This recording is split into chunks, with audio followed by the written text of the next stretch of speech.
Panorama group, जो सोचता है वो करता है। आपके अपने सपनों का आशियाना। नमस्कार, मेरा नाम ज्ञानेश्वर है और आपने देखना शुरू किया है लाइव सिटीज। मेरे साथ रोज की तरह दिल्ली से जुड़ रहे हैं देश के जाने माने सीनियर जर्नलिस्ट अजीत द्विवेदी जी। अजीत जी, बिहार में इफ्तार पर सियासत जारी है और यह पहली बार हुआ कि मुख्यमंत्री नीतीश कुमार ने इफ्तार पार्टी का आयोजन किया और कई मुस्लिम संगठनों ने, या यूं कहें कि सभी बड़े मुस्लिम संगठनों ने वक्फ बिल बोर्ड को लेकर बहिष्कार की अपील कर दी। मुस्लिमों के बड़े नेता, धार्मिक संगठनों के बड़े नेता नहीं आए, लेकिन मुस्लिम पहुंचे। नीतीश कुमार की इफ्तार पार्टी हुई। आज लालू यादव की इफ्तार पार्टी भी है और चिराग पासवान की भी है। इफ्तार पार्टी के दौरान यह भी देखने को मिला, जिसे आप दूसरे कारणों से जोड़ भी सकते हैं, कि जिन्हें मुख्यमंत्री निवास में एंट्री मिल रही थी, उनके मोबाइल और वीडियो कैमरा जो पत्रकार थे उनके जमा करा लिए जा रहे थे। मतलब मोबाइल के साथ आप भीतर नहीं जा सकते थे। नीतीश कुमार की मौजूदगी रही, लेकिन यह मौजूदगी कैसी और क्यों, आप समझ सकते हैं। इसके पहले बिहार दिवस के मुख्य समारोह में भी हमने और आपने देखा, जो पटना के गांधी मैदान में आयोजित था। नीतीश कुमार गए, महज कुछ मिनट रहे, कोई संबोधन नहीं हुआ, गुब्बारा उन्होंने उड़ाया और फिर शुभकामनाएं देते हुए चलते बने। जबकि बीजेपी ने इसे पूरे देश में भुनाने की कोशिश की। पहली बार सभी प्रदेशों की राजधानी में, अधिकांश राज्यों में भाजपा की सरकार ही है, वहां बिहार दिवस समारोह का आयोजन किया गया और उसमें बिहार भाजपा के तमाम नेता भेजे गए। वहां जाइए, बिहारियों से घुलिए मिलिए, क्योंकि बीजेपी जानती है कि चुनाव छठ के मौके पर हो रहा है। जब छठ होगा और जब बाहर से बिहारी आएंगे तो पता नहीं उनका क्या मूड होगा। और आज देखिए, बिहार विधानसभा के भीतर तेजस्वी यादव ने अपना भाषण दिया। निशाने पर सरकार, निशाने पर नीतीश कुमार, नीतीश कुमार ही निशाने पर रहेंगे और निशाने पर बीजेपी, खासकर सम्राट चौधरी। उन्होंने कहा कि देखिए, मुरेठा तो निकलवा दिया, दिमाग की बत्ती चली नहीं।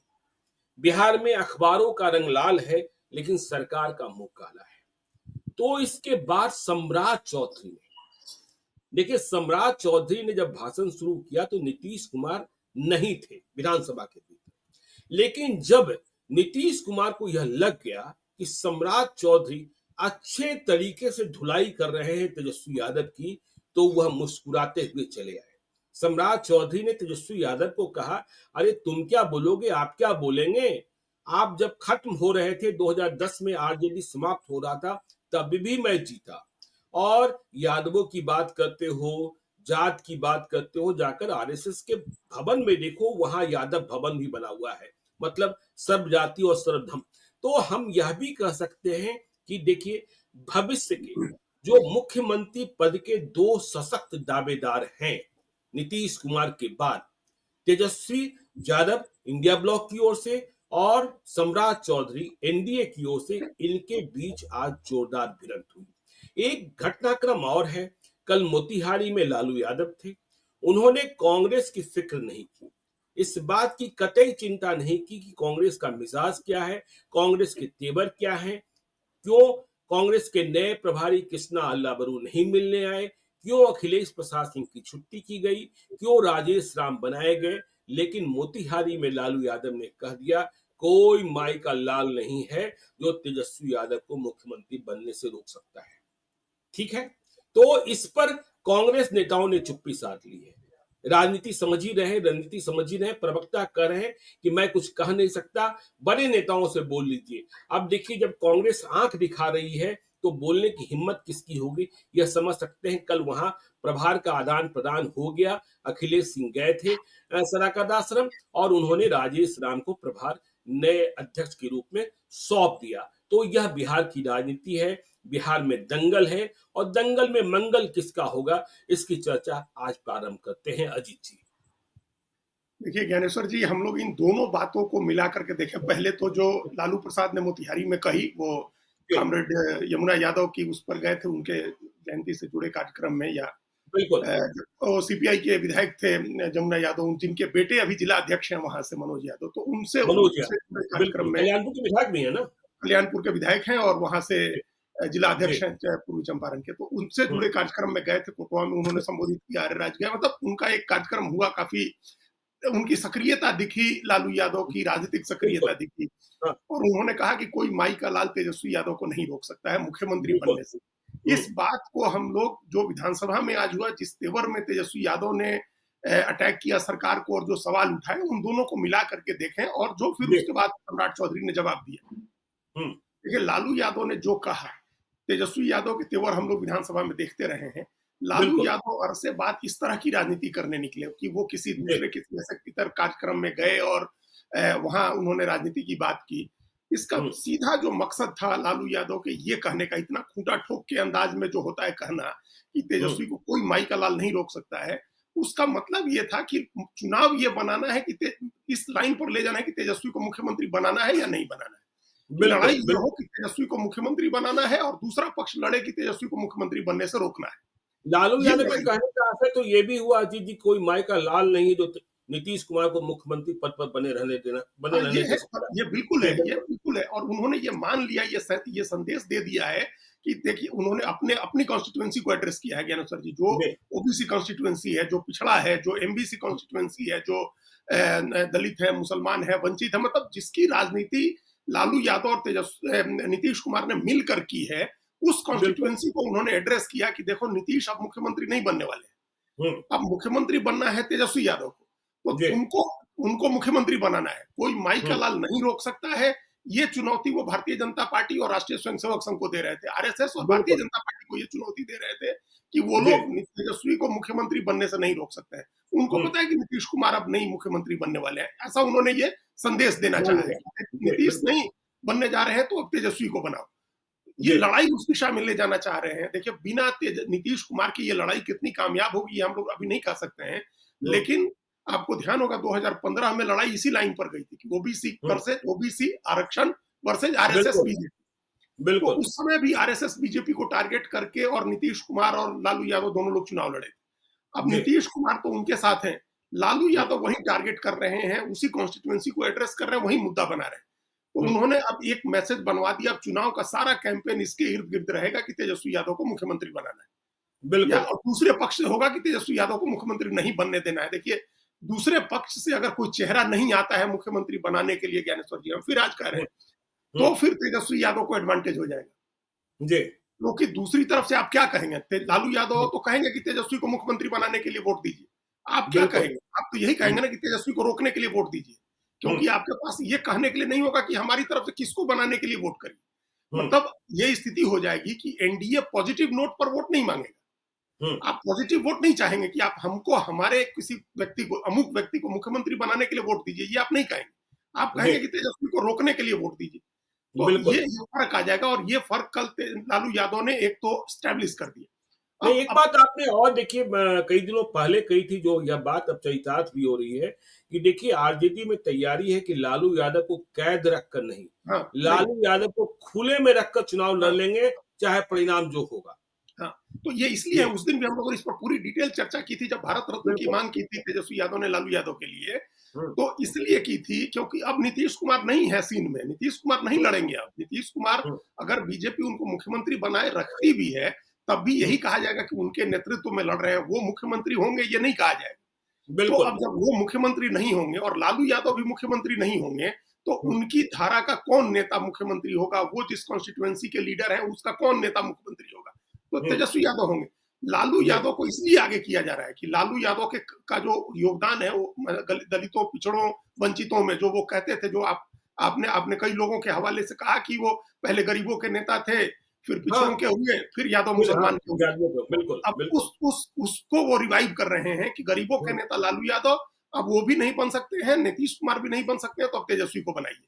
और जी, वो लालू यादव घूम घूम के ये बात कहेंगे, और लालू हुँ, यादव जिस तरह के सोशल इंजीनियर हैं, जिस तरह की सोशल इंजीनियरिंग उन्होंने की थी, उसकी काट नीतीश कुमार थे। अब उनके नहीं होने पर दूसरा कोई अभी नहीं दिख रहा है। तो एक तो जी, ये संभावना, जो एक तो ये लड़ाई की एक धुरी तय करने की बात होती है, जो लालू यादव ने तय कर दी कि धुरी तेजस्वी यादव है, उनको हुँ, बनाना या रोकने का नाम पर चुनाव होगा। अब इसको हम जोड़ इसलिए रहे थे विधानसभा के घटनाक्रम में कि वहां तेजस्वी यादव ने ट्रू सेंस में लीडर ऑफ अपोजिशन की तरह भाषण दिया। जी आज वो सिर्फ तंज नहीं कर रहे थे, कोई इमोशनल हम्म, इशू नहीं उठा रहे थे, कोई निजी हमला बिल्कुल नहीं कर बिल्कुल रहे थे, वो हम्म पॉलिटिकल इश्यूज उठा रहे थे। और ये हम्म देखिए, ये जिसने भी ये बात कही है कि अखबारों के पन्ने लाल हैं और सरकार का मुंह काला है, हम्म ये बहुत कैची और मारक लाइन है। आप देखिए, जितना जितना अपराध हो रहा है, जितना खून बिहार में बह रहा है, जिस तरह की चीजें हो रही हैं, उसको उन्होंने कितना प्रतीकात्मक तरीके से ये बात कही। सीधा लॉ सही एंड बात ऑर्डर, सीधा लॉ हम्म एंड ऑर्डर नहीं कहा कि अखबार के बिल्कुल पन्ने लाल है, तो लोग तो हम्म समझ गए इस बात को। अखबार तो बिल्कुल लोकसभा में पढ़ रहे हैं, अब जो भी हम्म अखबार पढ़ेगा और क्राइम की खबर जैसे दिखाई देगी, छोटी हो या बड़ी, उसके दिमाग में ये लाइन गूंजेगी कि अखबार के पन्ने लाल है। ये हम्म हमेशा, अब आगे हमेशा ये बात गूंजेगी जब आप क्राइम की खबर देखेगा। जी तो सरकार के लिए ये बड़ी चुनौती, वो ट्रू सेंस में अपोजिशन के लीडर के तौर पर बोल रहे हैं। हम्म ये पहले भी एक बार हम लोगों ने चर्चा की थी जब उनके एक भाषण को लेकर के, कि अगर वो इश्यूज उठाते हैं, अगर वो मुद्दे उठाते हैं, अगर वो सरकार की विफलता के मुद्दे पर चुनाव को ले जाते हैं, तो उनके लिए लड़ाई अपेक्षाकृत आसान हो जाएगी, बनिस्बत वो कम्युनल पोलराइजेशन या आरएसएस बीजेपी के नाम या कोई आइडियोलॉजी का इशू या नीतीश कुमार की निजी बीमारी, इन सब चीजों में अगर उलझेंगे तो बिल्कुल चुनाव बिल्कुल उनके लिए मुश्किल हो जाएगा। बिल्कुल चुनाव चुनाव को अगर वो ले जाएंगे सरकार की विफलता पर, कि 20 साल हम्म से जो सरकार है उसने आपको क्या दिया है, और वो तुलना फिर देश भर के दूसरे राज्यों से जो करेंगे। हम एक दिन और उनका भाषण सुन रहे थे, जब उन्होंने कहा, उन्होंने सस्टेनेबल डेवलपमेंट गोल की बात की, उन्होंने नीति आयोग के सारे पैमानों पर बिहार के सबसे नीचे होने की बात कही। जब उन्होंने ये जी सारी बातें कही, तो ये बात लोगों को अपील करेगी। ये इलेक्शन का नहीं, एक आज भी एजेंडा। उन्होंने कहा ना, सबसे ज्यादा बेरोजगारी बिहार में, बिल्कुल लेकिन बिल्कुल। सबसे ज्यादा पलायन बिहार से, और सबसे कम आय बिहार में। तो हाँ, देखिए, और एक बात आपने और कही कि जो संदर्भ था कि भाई लालू यादव पहले गरीबों के नेता थे, फिर पिछड़ों के नेता बने, और फिर यादव और मुसलमानों के। देखिए, लालू यादव ने मुसलमानों के वोट बैंक को सहेजने की बहुत तगड़ी कोशिश की, जो प्रशांत किशोर से खतरा लग रहा था। देखिए, कल नीतीश कुमार की इफ्तार पार्टी में इमारत सरिया समेत तमाम बड़े मुस्लिम संगठनों का न जाना नीतीश कुमार को परेशान करने वाला भी था, क्योंकि नीतीश कुमार तो यह मानते रहे हैं ना कि मुसलमान भले ही बीजेपी से नफरत करते हों, मुझसे नफरत नहीं करते। बिल्कुल लेकिन मसला ऐसा फंसा कि कल ठीक है, वहां मौजूदगी मुसलमानों की थी, लेकिन जो नुमाइंदे हैं, जो मुस्लिम समाज को प्रतिनिधित्व प्रदान करते हैं, वे तो नहीं पहुंचे, और नीतीश कुमार के लिए यह झटका था। देखिए, यह कहा गया कि आरजेडी ने साजिश रची। हमने यह भी देखा कि आरजेडी के तमाम बड़े नेता मुस्लिम संगठनों को इसके लिए साधुवाद बधाई दे रहे थे, लेकिन लालू यादव ने सहेज तो लिया मुसलमान वोट बैंक को, क्योंकि जो चुनौती प्रशांत किशोर से और ओवैसी से है, उधर से, और यह कि नीतीश का चेहरा हो, तब भी आपको इधर उधर नहीं होना है, जो 2010 में हो गया था। बिल्कुल एग्जैक्टली, यही मैसेज है इस बात का। जी और ये लालू यादव ने साजिश की या नहीं की, राजनीति में जो चीजें हो रही होती हैं उसको लोग देखते हैं, उसको लोग समझते जी हैं। जो चीजें, हम्म बहुत सारी चीजें आपको फेस वैल्यू पर लेने की जरूरत होती है। तो हम्म फेस वैल्यू पर अगर आप इस घटनाक्रम को लेते हैं, तो वो स्थिति ये है कि मुसलमान इमारत सरिया जैसे ऑर्गेनाइजेशन में जहां बार बार जाते रहे हैं नीतीश कुमार, नीतीश उनके कुमार तो उसके वहां वो लोग नहीं आए, उन लोगों ने बहिष्कार किया। बिल्कुल तो इसका ये मतलब था कि मुसलमानों के मन में संदेह हो गया है। और हाँ दूसरा दूसरा उनका पोलराइजेशन इस बार पूरी तरह से होगा आरजेडी के साथ। हम लोग बार बार जी इस बात की चर्चा करते रहे हैं कि जब हम्म नीतीश कुमार के चेहरे पर चुनाव होता है, तो मुसलमान थोड़ा लापरवाह रहता है। वो बहुत बिल्कुल बहुत सजग होकर के वोट नहीं करता है, वो थोड़ा हम्म लापरवाह रहता है, क्योंकि उसको नीतीश कुमार से चिंता नहीं रहती। उसको जी पता है कि नीतीश कुमार मुख्यमंत्री होंगे तो वो बीजेपी का एजेंडा, आरएसएस का जो एजेंडा जिससे वो लोग घबराते हैं, जिस कथित एजेंडे से, वो नहीं चलेगा। तो बिल्कुल इसलिए वो लोग लापरवाह होते हैं, और इस लापरवाही में वोट बंटता भी है। इसी लापरवाही में वो लोग वो ऐसी को भी वोट देते हैं। मतलब हम्म आप बेफिक्र होकर के, बेचिंत होकर के वोट डालते हैं वो लोग, वो ऐसी को भी हम्म वोट डालते हैं। उनके भी तभी 5 विधायक जीत गए थे पिछली बार, क्योंकि उनको पता था कि अगर एनडीए भी जीतेगा तो नीतीश कुमार मुख्यमंत्री होंगे। अब हम्म इस बार उनके बीच ये मैसेज है कि एनडीए जीतेगा तो नीतीश कुमार मुख्यमंत्री नहीं होंगे। बिल्कुल ये भी बीजेपी का मैसेज है। मुख्यमंत्री होगा। हाँ, इस बार बीजेपी का मुख्यमंत्री होगा। ये भी मैसेज है कि जेडीयू हम्म का कोई दूसरा नहीं होगा, वो जी बीजेपी का मुख्यमंत्री होगा, जिससे वो लोग घबराते रहे हैं। आज तक की हिस्ट्री में जो चीज नहीं हुई है, तो हम्म वो नहीं चाहेंगे कि उनकी किसी गलती से ये चीज हो। बिहार के बिल्कुल इतिहास में, आजाद भारत में, बिहार का कोई आदमी मुख्यमंत्री अगर बीजेपी का नहीं बना है, तो हम्म मुसलमान नहीं चाहेंगे कि उनकी कोई गलती हो, उनका वोट बटे, जिसकी वजह से बीजेपी जीते। बीजेपी हम्म जीत जाए, बीजेपी का मुख्यमंत्री बन जाए, ये अलग बात है, लेकिन हम्म उसमें उनकी भूमिका या उनकी गलती नहीं होनी चाहिए।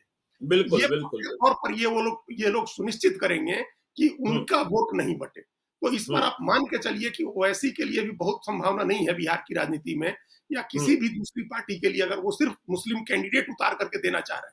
अगर कोई नैरेटिव सेट होता है, जैसे हम ये ओवैसी की तुलना में हम प्रशांत किशोर को नहीं रख सकते, क्योंकि प्रशांत किशोर सिर्फ उम्मीदवार के नाम पर चुनाव नहीं लड़ने जाएंगे, वो एक नैरेटिव सेट करके लड़ने जाएंगे।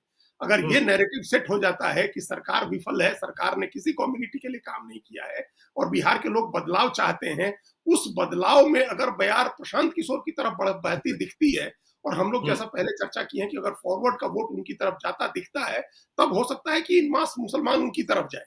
बीजेपी को रोकने की चिंता में, जिस तरह से दिल्ली में हम लोगों ने देखा कि जब कांग्रेस का वोट टूट करके जाने लगा आम आदमी पार्टी की तरफ, प्रवासी का वोट, खासतौर से गरीब का वोट, तो मुसलमान भी उनके साथ हो लिए, क्योंकि उनको लगा कि अब बीजेपी को रोकने में कांग्रेस सक्षम नहीं है, तो आम आदमी पार्टी रोके। बिल्कुल, तो अगर उनको ये मैसेज हो जाता है कि बीजेपी को रोकने में आरजेडी सक्षम नहीं हो रही है, तो फिर वो इन मास प्रशांत किशोर के साथ जा सकते हैं। तो ये अभी बाद में इस फिनोमेनन का हम लोग आकलन करेंगे। अभी उन्होंने ये कर दिया है कि वोट नहीं टूटेगा, उनका वोट नहीं टूटेगा, और नीतीश के प्रति जो सद्भाव था, वो सद्भाव अब कम हो गया है। ये दो मैसेज तो वो जो इफ्तार वाली राजनीति हुई है, जिसमें मुस्लिम संगठनों ने उनका बहिष्कार किया, उससे साबित हो। फिर लौटते विधानसभा वाली बात पर, जहां हम लोग पहले थे कि तेजस्वी यादव ने एजेंडा सेट किया बेरोजगारी का, जो आपने पढ़ा उनका, कि बेरोजगारी सबसे ज्यादा, पलायन सबसे ज्यादा, आय सबसे कम। आय सबसे कम, बिल्कुल बिल्कुल। हम लोग इस पर चर्चा करते रहे थे कि हमारे यहाँ प्रति व्यक्ति आय 60,000 रुपए से थोड़ा ऊपर है महीने, साल का। प्रति व्यक्ति आय साल का 60,000 रुपया, 5,000 रुपया महीना। अब आप सोचिए क्या आंकड़ा है ये पूरे देश में। जब देश का आंकड़ा 3 लाख के करीब है, जो नेशनल एवरेज है, जब वो 3 लाख के करीब है, मान लीजिए 2.5 लाख के करीब है, $3,000 हम लोग जोड़े तो 2,70,000 रुपया हुआ। तो अगर 2.25 लाख के करीब प्रति व्यक्ति आय है राष्ट्रीय औसत, तो बिहार का औसत 60,000 है। अब आप सोचिए कि मतलब 1/4 से भी कम, राष्ट्रीय औसत की 1/4 से भी कम है हमारे। और उसमें भी ज्यादा बड़ा योगदान तो रेमिटेंसेज का है, जो विदेश में हमारे लोग, खाड़ी में जो लोग हैं हमारे, या जो दूसरी बाहर हमारे लोग काम कर रहे हैं, उनका पैसा है। बिल्कुल बिल्कुल बिल्कुल। जो क्या रेवेन्यू जनरेट करते, जो बूढ़े माँ बाप को कमा कर भेज रहे हैं दूसरे प्रदेशों से, उनका योगदान है ना, उनका योगदान है, बड़ा योगदान तो उनका है। तो बिहार अपना रेवेन्यू क्या जनरेट, और बीवी अपने काम कर रहे हैं खाड़ी देशों में, बच्चे और बीवी यहाँ रह रहे हैं। भाई आप सीवान, छपरा, गोपालगंज चले जाइए तो उस इलाके में क्या है, दरभंगा, समस्तीपुर चले जाइए तो क्या है, मधुबनी चले जाइए तो क्या है, सब गल्फ से पैसा आ रहा है, सब खाड़ी देशों से लोग पैसा भेज रहे हैं, कमा करके, मेहनत करके, वहाँ इलेक्ट्रीशियन का काम, प्लम्बर का काम, ड्राइवर का काम, जो भी काम उनको मिला है वो करके पैसा भेज रहे हैं। तो हमारा जो 60,000 रुपया प्रति व्यक्ति इनकम है, इसमें भी बड़ा हिस्सा रेमिटेंसेज का है, जो खाड़ी देशों से आ रहा है। या जो बच्चे अपने जा करके इंजीनियर हैं बेंगलोर में, और जो आईटी सेक्टर में कुलीगिरी का काम कर रहे हैं, वो बेचारे बच्चे भेज रहे हैं पैसे। बिल्कुल। तो अपना क्या रेवेन्यू जनरेट कर रहा है बिहार। तो ये बात जो है, हम लोग कई बार चर्चा कर चुके कि 1,21,000 रुपया पटना की जिले का क्या पर कैपिटा इनकम है, और उसके बाद दूसरे नंबर पर बेगूसराय है, वहां 49,000 है। अरे ना सोचिए ना, 20,000 22,000 रुपया आपने दिखाई पड़ा, देखिए शिवहर में दिखाई पड़ा, सीतामढ़ी में दिखाई पड़ा, रैया में, और 20,000 22,000 में जब आप औसत निकालते हैं, तो उस शहर में भी व्यापारी वर्ग है, उस शहर में भी धनाढ्य वर्ग है। जब यदि आप उन्हें अलग करेंगे, तो 20,000 22,000 भी जाकर के कहाँ डिप होगा पता ही नहीं चलेगा। वही एक्चुअल आय तो बहुत कम हो जाएगी। हम वही कह रहे थे कि बेगूसराय में हमको लगता है बिहार में सर्वाधिक करोड़पति बेगूसराय में होंगे। जब उनकी आय निकाल दीजिए, तो पर कैपिटा इनकम देखिए क्या हो जाती है वहां की। तो ये अगर मुद्दा बनता है, ये मुद्दा प्रशांत किशोर उठा रहे थे लगातार, इस मुद्दे को लोगों के दिमाग में बैठाने का काम प्रशांत किशोर ने किया। अब तेजस्वी यादव अगर इस मुद्दे पर चुनाव को ले जाते हैं, लॉ एंड ऑर्डर, जो अखबार लाल कहा उन्होंने, प्रति व्यक्ति आय, बेरोजगारी और पलायन, अगर इस मुद्दे को वो चुनाव में ले आते हैं, तो सरकार को इस पर जवाब देना चाहिए। अफसरशाही को भी लेकर आए, अफसरशाही को लेकर भी आए। अफसरशाही बेलगाम है। उन्होंने क्या कहा, सरकार बनी तो यही अधिकारी बैठकर नहीं खड़ा होकर काम करेंगे, और ये भ्रष्टाचारी अधिकारी, उन्होंने निशाना साधा। भ्रष्टाचार किस तरीके से भरा है, हमने कहा ना कि अब बिहार में अधिकारी और प्राधिकारी का वर्गीकरण हो रहा है कि यह काम लेकर तुरंत काम, यह पैसा लेकर तुरंत काम कर देता है, जात वाला भी है, यह पैसा लेकर थोड़ा लटकाता है, और यह पैसा लेकर भी चिल्पों करता है। तो अब ईमानदार की कोई परिभाषा रह नहीं गई, और हर चीज में देखिए, अभी हरिलाल पटना में सबसे बड़ा कन्फेक्शनर शॉप है, उनके यहाँ रेड हुई तो इनकम टैक्स की रेड हुई। क्या-क्या कहानियाँ इनकम टैक्स के एक प्राधिकारी बता रहे थे। ज्ञानेश्वर जी जब डकैती की कहानी बताएँगे तो आपकी आँखें फटी रह जाएगी, और वहाँ भी किसके-किसके निवेश की बातें सामने आ रही है। तो भ्रष्टाचार तो इस तरीके से भरा हुआ है कि पूछिए मत। हाँ, तो ये इस बात पर हमने देखा, उन्होंने कहा कि अधिकारी एक पैर पर खड़े होकर काम करेंगे और बिना रिश्वत दिए काम करेंगे, बिना रिश्वत बिल्कुल, लिए काम बिल्कुल। करेंगे। ये हाँ, बात भी लोगों को अपील करेगी, क्योंकि बड़े भ्रष्टाचार से आम आदमी को कोई ज्यादा मतलब नहीं होता है। हाँ, अमुक सड़क बन रही है अगर 500 करोड़ रुपए की, और उसमें अगर 5% रिश्वत दी जा रही है, तो इससे आम जनता को ज्यादा मतलब नहीं होता है। जी। और उस मतलब को, जिसको हम लोग कई बार, हम पहले भी कहे हुए हैं कि सवाल गुप्ता जो थे, आदरी के संस्थापक, हुँ, पटना के ही थे, बड़े इकोनॉमिस्ट थे, वो हमेशा बिल्कुल। कहते थे कि ये आउटपुट घोटाला है, इसका ज्यादा नुकसान नहीं है। मतलब जी। आउटपुट घोटाला हुआ, आपने 500 का काम किया, उसमें 100 का काम किया, अगर उसमें 5 रुपया चला गया तो उससे ज्यादा नुकसान नहीं होता है। हुँ, हुँ, हुँ, इनपुट घोटाले में नुकसान नहीं, इनपुट घोटाला नहीं होना चाहिए।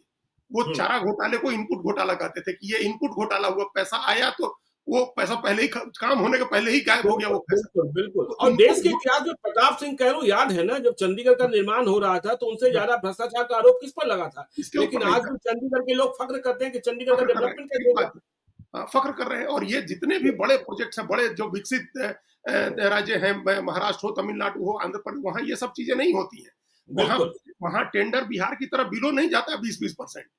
20% बिलो 20% टेंडर, में भी यदि हाँ, बिल्कुल, बिल्कुल, बिल्कुल। 20% बिलो टेंडर का मतलब है कि घोटाला होगा, भ्रष्टाचार होगा।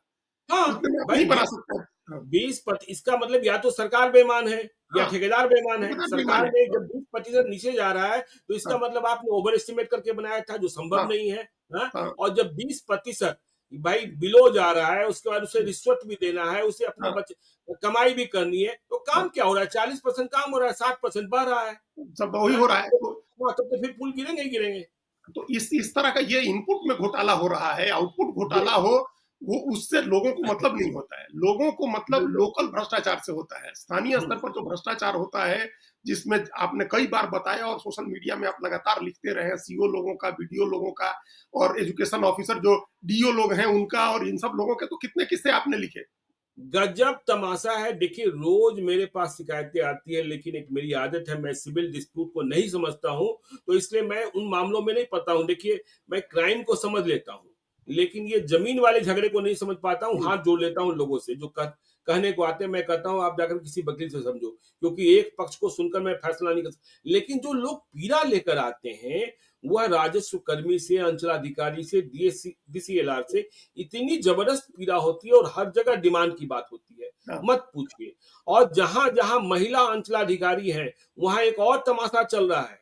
वो तो और धमकी देती हैं, यदि तुमने बदतमीजी की, बदतमीजी भले ना कर रहा हो, रिश्वत की मांग का यदि प्रतिरोध किया जाए तो उसे बदतमीजी करा दिया जाता है, और फिर कहा जाता है कि आपको फंसा दिया जाएगा। हाँ, हाँ। तो ये लोगों को ज्यादा हर्ट करता है, और इसके जी, किस्से गांव में ज्यादा फैलते हैं, क्योंकि आदमी कोई अगर अंचल में गया, ब्लॉक में गया, और वहां वो बिल्कुल। रिश्वत दे के आएगा, तो उसका पूरा गांव जानेगा कि ये रिश्वत दे के आए हैं और अपना काम कराए हैं हम्म, पैसे लेकर के। हम्म, अमुक अधिकारी पैसे लेकर के काम कर रहा है, तो ये बातें गांव में ज्यादा फैलती हैं। थाने से बिल्कुल। लेकर के और ब्लॉक से लेकर के अंचल सरकारी शिक्षा अधिकारी से लेकर सब जगह पैसे की अभी बातें जो आ रही हैं।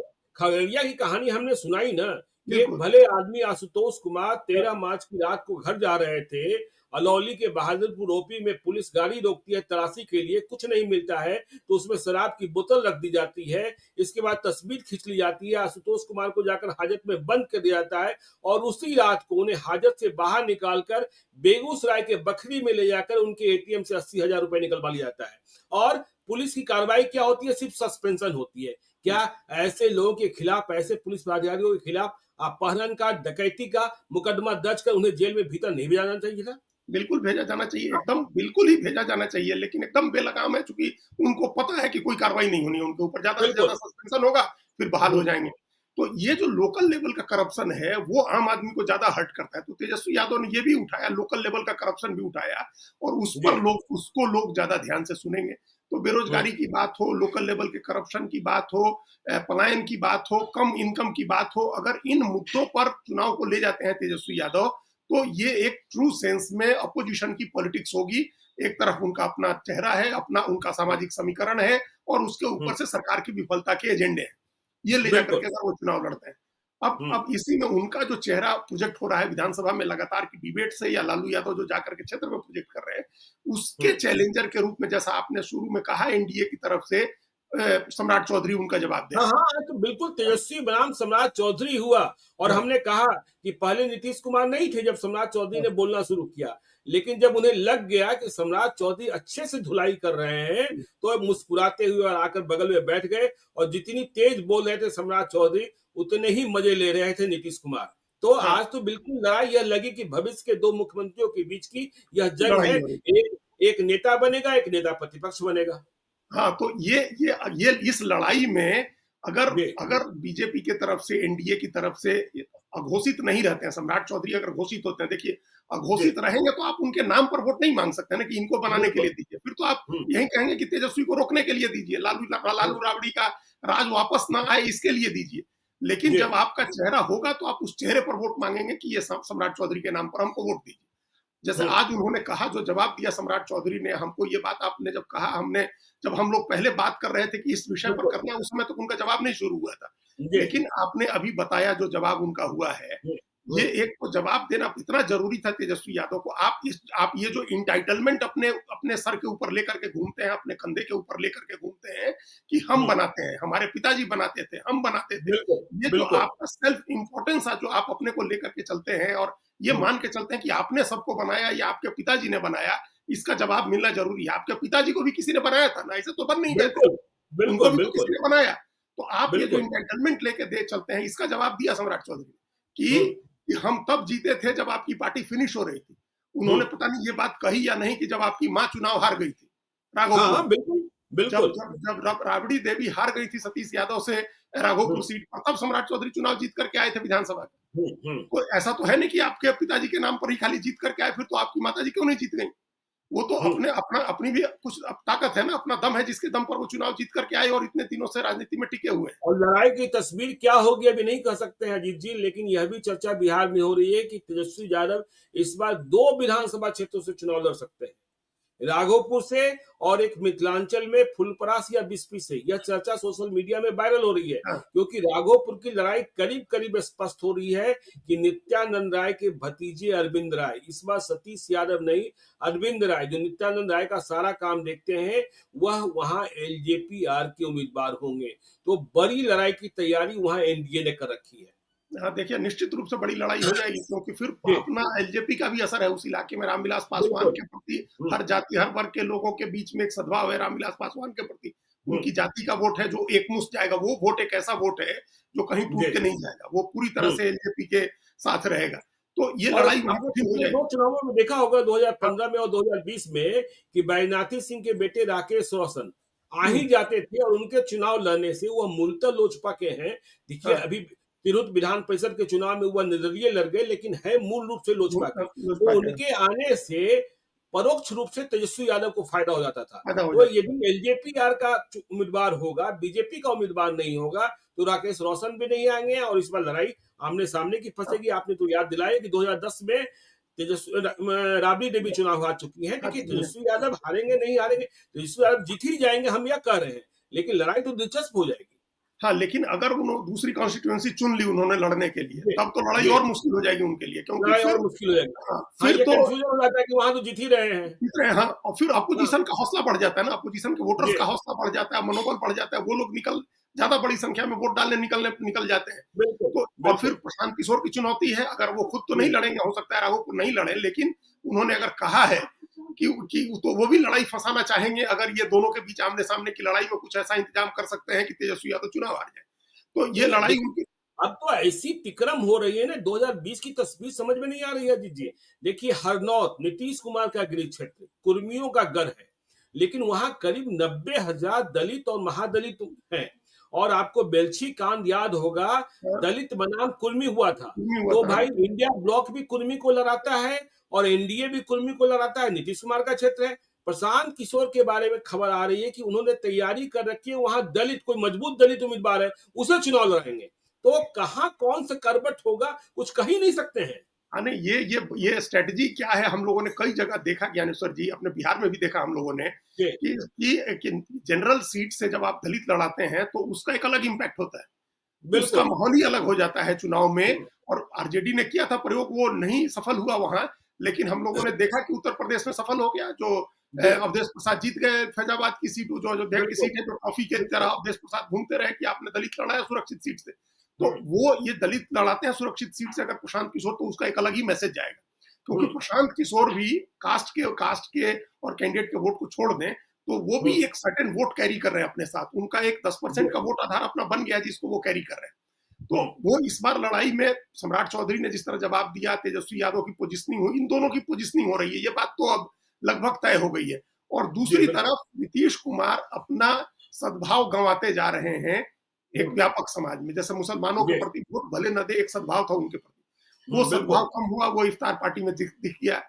एक वर्ग जो बाहर रहता है, बिहार से बाहर रहने वाला जो प्रवासी बिहारियों का वर्ग है, वो वर्ग भी अब कहने लगा है, इस राष्ट्रगान के अपमान वाली जो बात हुई उसके बाद से कहने लगा है कि अब नीतीश कुमार को छोड़ देना चाहिए। तो शुरुआत ऐसे होती है, जब ये धारणा बनने लगी कि उनको छोड़ देना चाहिए, और अगर वो नहीं छोड़ते हैं तो ये इस वर्ग का पूरी तरह से मोह भंग हो जाएगा। तो ये पूरे एनडीए के लिए चिंता की बात हो जाएगी। तो अब जो बहुत दिलचस्प राजनीतिक घटनाक्रम सारे बन गए हैं। लालू यादव ने एक खूंटा बना दिया, एक दूरी बना दी तेजस्वी यादव की। दूसरी तरफ से ये देखना होगा कि अब जो अमित शाह जा रहे हैं या उसके पहले दिल्ली में जो एनडीए की बैठक होनी है, वो लोग कोई दूरी बनाते हैं या नहीं, सम्राट चौधरी को अपना आगे करते हैं या चेहरा करते हैं नहीं, या मुख्यमंत्री बदलने की जो चर्चाएं हैं ज्ञानेश्वर जी, हम लोग का 90 दिन का डेडलाइन आ रहा है, उस बीच कुछ चेंज होता है कि नहीं होता है। अगर यथास्थिति रहती है तो बहुत मुश्किल होगी एनडीए के लिए। चलिए, तो देखिए राजनीति में तो समय ही सब कुछ बलवान होता है, और समय के हिसाब से बीजेपी चलती है, वो पढ़ लेती है आगे क्या होना है और मुझे क्या करना है।